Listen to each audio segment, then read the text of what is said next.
Hi ಎಲ್ಲರಿಗೂ welcome back to my channel. So ಮನೆ ಎಲ್ಲ ಕಡೆಯಿಂದನೂ ಕ್ಲೀನ್ ಮಾಡ್ಕೊಂಡಿದ್ದೆ. ಬಟ್ ಫ್ರಿಜ್ಜೊಂದು ಬಾಕಿ ಇತ್ತು. ವರಮಹಾಲಕ್ಷ್ಮಿ ಹಬ್ಬ ಹತ್ತಿರ ಬಂತು. ಸೊ ವೆಗ್ನೆಸ್ಡೇ ನಾನು ಸಮಾಧಾನನೇ ಅನಿಸಿಲ್ಲ, ಎಲ್ಲ ಕೆಲಸ ಮುಗಿಸ್ಕೊಂಡಿದ್ದೆ.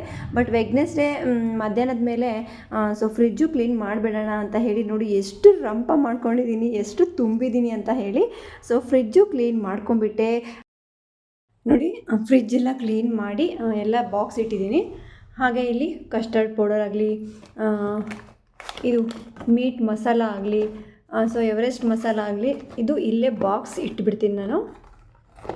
ಈ ಥರ ಇಲ್ಲೇ ಇಟ್ಬಿಡ್ತೀನಿ.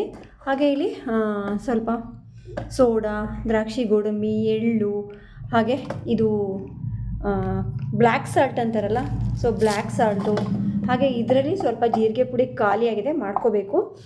ಜೀರಿಗೆ ಪುಡಿ ಇಷ್ಟು ಇಡ್ತೀನಿ. ಹಾಗೆ ಇಲ್ಲಿ ಸೊ ಇದು ಅಳವಿ ಬೀಜ, ಅಜವಾನ್ ಕಾಳು ಇಟ್ಟಿದ್ದೀನಿ ಬಾಕ್ಸಲ್ಲಿ. ಹಾಗೆ ಇಲ್ಲಿ ಎಕ್ಸ್ಟ್ರಾ ಕವರ್ ಇರುತ್ತಲ್ಲ, ಸೊ ಅದನ್ನು ನಾನು ಈ ಬಾಕ್ಸಲ್ಲಿ ಹಾಕಿಟ್ಟಿದ್ದೀನಿ.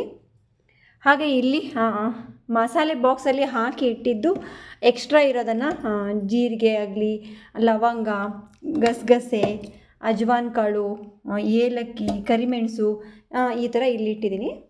ಸೊ ಇದು ಟ್ರಾನ್ಸ್ಪರೆಂಟ್ ಇದೆ, ಬೇಗ ಗೊತ್ತಾಗುತ್ತೆ. ಸೊ ಹಾಗಾಗಿ ಗ್ಲಾಸ್ ಬಾಟ್ಲಲ್ಲಿ ಹಾಕಿದ್ದೀನಿ. ಸುಮಾರು ಗೊತ್ತೇ ಆಗೋದಿಲ್ಲ, ಫ್ರಿಜ್ ತೆಗೆದಾಗ ಎಷ್ಟು ರಂಪ ನೋಡಿ. ಎಲ್ಲ ಕ್ಲೀನ್ ಮಾಡಿದ್ದೀನಿ ಇವಾಗ. ಇಲ್ಲಿ ಈ ಬಾಕ್ಸಲ್ಲಿ ನಾನು ಹುಣಸೆಹಣ್ಣು ನಾನು ಫ್ರಿಜ್ಜಲ್ಲೇ ಇಡೋದು. ಸೊ ಗಟ್ಟಿಯಾಗಿರುತ್ತಲ್ಲ, ಹೊರಗಡೆ ಇಟ್ಟರೆ ಮೆತ್ತಗಾಗುತ್ತೆ. ಹಾಗಾಗಿ ಇದು ಹುಣಸೆಹಣ್ಣು, ಇದು ಸ್ವಲ್ಪ ಒಣಮೆಣ್ಸಿನ್ಕಾಯಿ ಗರಿ ಗರಿ ಇರುತ್ತೆ. ಸೊ ಹಾಗಾಗಿ ನಾನು ಒಣಮೆಣ್ಸಿನ್ಕಾಯಿ ಫ್ರಿಜ್ಜಲ್ಲೇ ಇಡ್ತೀನಿ. ಮೈದಾ ಹಿಟ್ಟು, ಸೊ ಎಕ್ಸ್ಟ್ರಾ ಕಾಳು ಅದೆಲ್ಲ ಇಲ್ಲಿಡ್ತೀನಿ.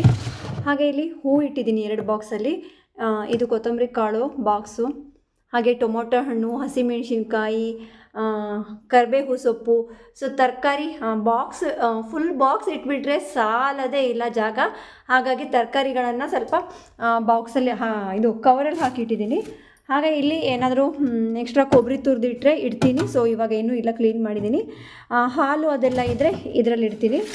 ಇವಾಗ ಫ್ರಿಜ್ ಕ್ಲೀನ್ ಮಾಡೋದು ಅಂತ ಹೇಳಿ ಹಾಲಿತ್ತು, ಸೊ ಕಾಸಿ ಇಟ್ಬಿಟ್ಟಿದ್ದೀನಿ, ಮತ್ತು ತುಂಬ ಹೊತ್ತಾಗುತ್ತೆ ಅಂತ ಹೇಳಿ ಇಷ್ಟು ಇವತ್ತು ಫ್ರಿಜ್ ಕ್ಲೀನ್ ಮಾಡಿದ್ದೀನಿ. ನೋಡಿ ಫ್ರಿಜ್ ಆನ್ ಮಾಡಿದ್ಮೇಲೆ ಇನ್ನೂ ಚೆನ್ನಾಗಿ ಕಾಣ್ತಾ ಇದೆ. ಸೊ ಇದೆಲ್ಲ ಮುಗಿಸ್ಕೊಂಡು ನಾನು ಸೊ ಇವತ್ತು ಗುರುವಾರದ ಈ ವ್ಲಾಗು. ಸೊ ಬುಧವಾರ ಮಧ್ಯಾಹ್ನದಿಂದ ನಾನು ಫ್ರಿಜ್ ಕ್ಲೀನ್ ಮಾಡಿದ್ದು. ಗುರುವಾರ ತುಂಬಾ ಕೆಲಸ ಇತ್ತು. ಸೊ ಅದೆಲ್ಲ ಮುಗಿಸ್ಕೊಂಡು ನಾನು ಶುಕ್ರವಾರ ವರಮಹಾಲಕ್ಷ್ಮಿ ಹಬ್ಬ ಅಲ್ವಾ, ಸೊ ಅದಕ್ಕೆ ಫ್ರೂಟ್ಸು, ಹೂವು, ಬಾಳೆಕಂಬ ಎಲ್ಲ ತರಲಿಕ್ಕೆ ಹೋಗಬೇಕಿತ್ತಲ್ಲ. ಹಾಗೆ ಬಂದೆ ನಾನು. ಇಲ್ಲಿ ರಿಲಯನ್ಸಲ್ಲಿ, ಸೊ ನಮ್ಮೂರಲ್ಲಿ ರಿಲಯನ್ಸ್ ಇದೆ, ಹಣ್ಣು ಅಲ್ಲೂ ತುಂಬ ಚೆನ್ನಾಗಿರುತ್ತೆ, ನೋಡೋಣ ಅಂತ ಹೇಳಿ ಬಂದ್ವಿ. ಆ್ಯಕ್ಚುಲಾಗಿ ಇಲ್ಲಿ ಪೇರ್ಲೆಕಾಯಿ ಅಂತೂ ಸಿಕ್ಕಾಪಟ್ಟೆ ಚೆನ್ನಾಗಿರುತ್ತೆ. ಸೀಬೆಕಾಯಿ, ಪೇರ್ಲೆ ಹಣ್ಣು, ಪೇರ್ಲೆಕಾಯಿ. ಸೊ ಇಲ್ಲಿ ನೋಡೋಕ್ಕೆ ಕಾಯಿ ಥರ ಇದ್ರೂ ತುಂಬಾ ಚೆನ್ನಾಗಿರುತ್ತೆ. ಅಣ್ಣ ತರ್ತಾಯಿದ್ರು, ನನಗೆ ಆ್ಯಕ್ಚುಲಿ ತುಂಬ ಇಷ್ಟ ಆಯಿತು. ಹಾಗಾಗಿ ಇಲ್ಲಿ ನಾವು ಸೀಬೆಕಾಯಿ ಫಸ್ಟ್ ಬಂದ ತಕ್ಷಣವೇ ಸೀಬೆಕಾಯಿ, ಪೇರ್ಲೆಕಾಯಿ, ಸೊ ಇದನ್ನು ನೋಡಿದ್ವಿ. ಆ್ಯಕ್ಚುಲಿ ಇದು 110 ರೂಪೀಸ್ kg ಇತ್ತು. ಹಾಗೆ ಸೇಬು ಕೂಡ ವೆರೈಟಿಲಿ ಇತ್ತು ನೋಡಿ. ಸೇಬು ರಾಯಲ್ ಗಾಲಾ. ಸೊ ನನಗೆ ಸಾಫ್ಟಾಗಿರಬಾರ್ದು ಸೇಬು, ಸ್ವಲ್ಪ ಕ್ರಿಸ್ಪಿ ಥರ ಇರಬೇಕು, ಅದು ಒಂಥರ ಗಟ್ಟಿ ಇರಬೇಕು ಹಣ್ಣು. ಎಷ್ಟು ಚೆನ್ನಾಗಿದೆ ಅಲ್ವಾ ಅಂತ ಹೇಳಿ ನೋಡ್ತಾ ಇದ್ದೆ. ಸೊ ಫ್ರೂಟ್ಸ್ ಎಲ್ಲ ತುಂಬಾ ಚೆನ್ನಾಗಿದ್ವು, ನೋಡಿದ್ವಿ. ಹಾಗೆ ದಾಳಿಂಬೆ ಹಣ್ಣು ಕೂಡ ಸ್ವಲ್ಪ ಕೆಂಪಾಗಿರಬೇಕಿತ್ತು, ಬಟ್ ಓಕೆ ಪರವಾಗಿಲ್ಲ, ಚೆನ್ನಾಗಿದೆ ನೋಡಲಿಕ್ಕೆ. ದಾಳಿಂಬೆ ಹಣ್ಣು ತೊಗೊಂಡ್ವಿ.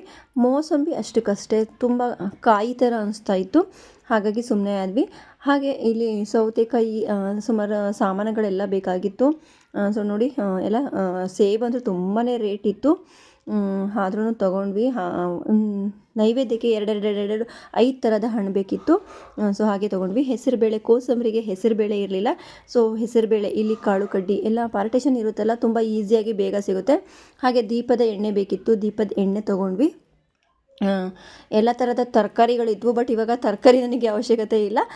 ರಿಲಯನ್ಸಲ್ಲೆಲ್ಲ ತೊಗೊಂಡಿದ್ದಾಯಿತು. ಹಾಗೆ ಇಲ್ಲಿ ಬಾಳೆಕಂಬ, ಬಾಳೆ ಎಲೆ ಅದೆಲ್ಲ ಬೇಕಿತ್ತು. ಇಲ್ಲಿ ಕೂಡ ನೋಡಿ ನಮಗೆ ಬಾಳೆಕಂಬ ಚಿಕ್ಕ ಚಿಕ್ಕ ಸೈಜ್ ಬೇಕಿತ್ತು. ಸೊ ಬಾಳೆಕಂಬ ಎಲ್ಲ ತೊಗೊಂಡು, ಹಾಗೆ ನೈವೇದ್ಯಕ್ಕೆ ಬಾಳೆ ಎಲೆಯಲ್ಲಿ ಇಟ್ಟರೆ ತುಂಬ ಶ್ರೇಷ್ಠ. ಸೊ ಬಾಳೆ ಎಲೆ ಕೂಡ ತೊಗೊಂಡ್ವಿ. 30 ರೂಪಾಯಿಗೆ ಜೊತೆ ಬಾಳೆಕಂಬ ತೊಗೊಂಡ್ವಿ. ಇಲ್ಲಿ 5 ರೂಪಾಯಿಗೆ ಒಂದು ಬಾಳೆ ಎಲೆ, ಪರವಾಗಿಲ್ಲ, ಚೆನ್ನಾಗಿ ಸಿಕ್ತು. ಸೊ ಬಳೆ ತೊಗೊಳ್ಳಿಕ್ಕೆ ನಾನು ಆ್ಯಕ್ಚುಲಿ ಶಾಪಿಗೆ ಹೋಗಬೇಕಿತ್ತು. ಇಲ್ಲೊಂದು ಅಜ್ಜಿ ಇತ್ತು. ಸೊ ಅಜ್ಜಿಗೆ ನೋಡಿಬಿಟ್ಟು ಏನಕ್ಕೆ ಅಂಗಡಿಗೆ ಹೋಗೋದು, ಪಾಪ ಅಜ್ಜಿ ಇಷ್ಟು ಬಿಸಿಲಲ್ಲಿ ಕುತ್ಕೊಂಡಿದ್ದಾರೆ, ಸೊ ಇಲ್ಲೇ ತೊಗೊಂಡ್ರೆ ಆಯಿತು ಅಂತ ಹೇಳಿ ಅಜ್ಜಿ ಹತ್ರನೇ ಹೋದೆ. ಸೊ ಕೆಂಪು, ಹಸಿರು ಈ ಥರ ಬಳೆ ಇದ್ವು. ನನಗೆ ಯಾಕೋ ಕೆಂಪು ತೊಗೋಬೇಕು ಅಂತ ಅನ್ನಿಸ್ತು. ಸೊ ಕೆಂಪು ತೊಗೊಂಡೆ. ಅಜ್ಜಿಗೂ ಹೇಳಿದೆ ನಾನು ಶಾಪಿಗೆ ಹೋಗಬೇಕಂತ ಇದ್ದೆ, ಬಟ್ ನೀವು ಇಲ್ಲಿ ಕುತ್ಕೊಂಡಿದ್ದು ನೋಡಿ ನಾನು ಶಾಪಿಗೆ ಏನು ಹೋಗೋದು ಅಂತ ಹೇಳಿ ಬಂದೆ. ಆ್ಯಕ್ಚುಲಿ ಬಳೆನೂ ಕೂಡ ತುಂಬಾ ಚೆನ್ನಾಗಿತ್ತು. ಅಜ್ಜಿಗೂ ತುಂಬ ನೀಡ್ ಅನಿಸಿದವ್ರ ಹತ್ರ ನಾವು ಹೋಗಬೇಕು. ಸೊ ಅವಶ್ಯಕತೆ ಇರೋರಿಗೆ ನಾವು ವ್ಯಾಪಾರ ಮಾಡಿಕೊಟ್ರೆ ತುಂಬಾ ಖುಷಿ ಆಗುತ್ತಲ್ವಾ. ಜಸ್ಟ್ ಇವಾಗ ಮನೆಗೆ ಬಂದೆ. ಫುಲ್ಲು ಮಳೆ ಅಂದರೆ ಮಳೆಯಲ್ಲಿ ನೆಂದ್ಕೊಂಡು ಬಂದಿದ್ದೀನಿ. ಇವಾಗ ರೇಷನ್ ಎಲ್ಲ ಇತ್ತು. ಸೊ ಹಣ್ಣು ತಂದ್ವಿ. ಇದು ಪೇರ್ಲೆಕಾಯಿ ಹಣ್ಣು ಆ್ಯಕ್ಚುಲಿ.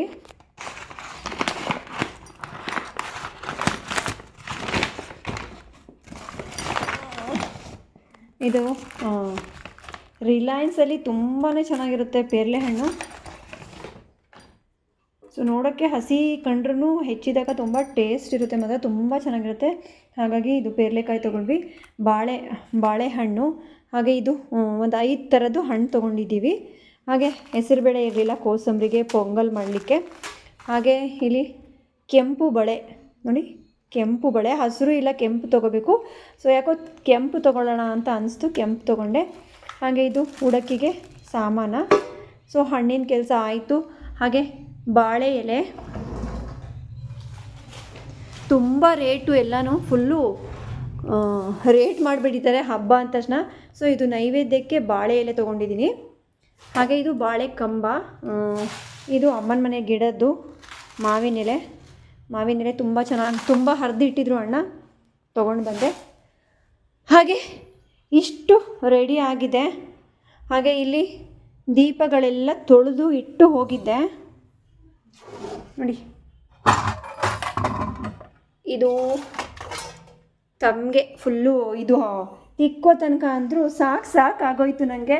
ಹಾಗೆ ಎಲ್ಲ ತೊಳೆದಿಟ್ಟಿದ್ದೀನಿ. ತೊಳೆದು ಅಡುಗೆ ದೇವ್ರ ಮನೆದು ಎಲ್ಲ ತೊಳೆದು ಕ್ಲೀನ್ ಮಾಡಿ ಇಟ್ಟಿದ್ದೀನಿ. ಸೊ ಇದಕ್ಕೆಲ್ಲ ಬತ್ತಿ ಹಾಕಿಡೋಣ. ಇದು ಗುರುವಾರದ ವ್ಲಾಗ್ ಆಗಿರುತ್ತೆ. ಸೊ ಇಷ್ಟೆಲ್ಲ ಹೋಗಿ ಕೆಲಸ ಮಾಡ್ಕೊಂಡು ಬಂದಿದ್ದೀನಿ. ಇವಾಗ ಎಲ್ಲ ಒಂದೊಂದೇ ಜೋಡಿಸ್ಕೊಳ್ಳೋದು. ದ್ರಾಕ್ಷಿ ಒಂದು ಇದೆ. ಸೊ ಬಾದಾಮಿ ಮತ್ತು ಗೋಡಂಬಿ ಒಂದು ತರಿಸ್ಬೇಕು. ಉತ್ತತ್ತಿ ಕೂಡ ಇದೆ, ಅದೊಂದು ತಂದರೆ ಮುಗೀತು, ಎಲ್ಲ ಜೋಡಿಸ್ಕೊಂಡ್ರೆ ಆಯಿತು. ಇಲ್ಲಿ ನೈಟ್ ಮತ್ತೊಂದು ಸತಿ ಸ್ನಾನ ಮಾಡ್ಕೊಂಡ್ಬಿಟ್ಟು ದೇವರಿಗೆ ಮಡ್ಲಿಕ್ಕೆ ಎಲ್ಲ ತೆಗೆದು ಇಡ್ತಾಯಿದ್ದೀನಿ. ಸೊ ಎಲ್ಲ ರೆಡಿ ಮಾಡಿಕೊಂಡು ಬೆಳಗ್ಗಿನ ಜಾವ ಎದ್ದು ಪೂಜೆ ಮಾಡಬೇಕು. ಸೊ ಹಾಗಾಗಿ ಎಷ್ಟಾಗುತ್ತೋ ಅಷ್ಟೆಲ್ಲ ದೀಪಗಳಿಗೆ ಬತ್ತಿ ಎಲ್ಲ ಹಾಕಿ ರೆಡಿ ಮಾಡ್ಕೊಳ್ತಾ ಇದ್ದೀನಿ. ಆ್ಯಕ್ಚುಲಿ ಎಷ್ಟು ಕೆಲಸ ಮಾಡಿದ್ರೂ ಮುಗಿತಾ ಇಲ್ಲ. ಏನಪ್ಪ ಇದು ಇಷ್ಟೊಂದು ಕೆಲಸನ, ನನಗೇನಾ ಕೆಲಸ ಅಂತ ಅನ್ನಿಸ್ತಾ ಇತ್ತು. ಬಟ್ ಎಲ್ರಿಗೂ ಸಾಮಾನ್ಯವಾಗಿ ಹಿಂದಿನ ದಿನ ತುಂಬಾ ಕೆಲಸ ಇರ್ತವೆ. ಸೊ ಸ್ಯಾರಿ, ಬ್ಲೌಸ್ ಪೀಸು ಎಲ್ಲ ಹೊಸದು ಸೊ ಇತ್ತು. ಸೊ ಆಮೇಲೆ ಎಲ್ಲ ಕೆಲಸ ಮುಗಿಸ್ಕೊಂಡು ಅಡುಗೆ ಮನೆ ಕ್ಲೀನ್ ಮಾಡಿಕೊಂಡು ನಾನು ಮಲಗೋ ತನಕ ತುಂಬಾ ಲೇಟ್ ಆಯಿತು. ಅಡುಗೆ ಮನೆ ಒಂದು ಕ್ಲೀನ್ ಮಾಡಿಕೊಂಡು ಸೊ ದೇವ್ರ ಮನೆಯದೆಲ್ಲ ರೆಡಿ ಮಾಡ್ಕೊಂಡ್ಬಿಟ್ರೆ ಬೆಳಗ್ಗೆ ಎದ್ದು ಬೇಗ ಪೂಜೆ ಮಾಡ್ಕೋಬೋದು.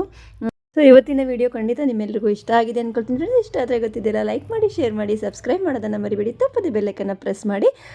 ಆಲ್ರೆಡಿ 12 ಗಂಟೆ ಆಗಿದೆ. ಇನ್ನೊಂದು ಸ್ವಲ್ಪ ಕೆಲಸ ಇದೆ, ಅದನ್ನು ಕೂಡ ಮುಗಿಸ್ಕೊಂಡು ನಾನು ಮಲಗ್ತೀನಿ. ಸೊ ಓಕೆ, ಮತ್ತೆ ನಾನು ವರಮಹಾಲಕ್ಷ್ಮಿ ಹಬ್ಬದ ವಿಡಿಯೋ ಜೊತೆಗೆ ನಿಮ್ಮೊಂದಿಗೆ ಸಿಗ್ತೀನಿ. Okay, bye friends, take care.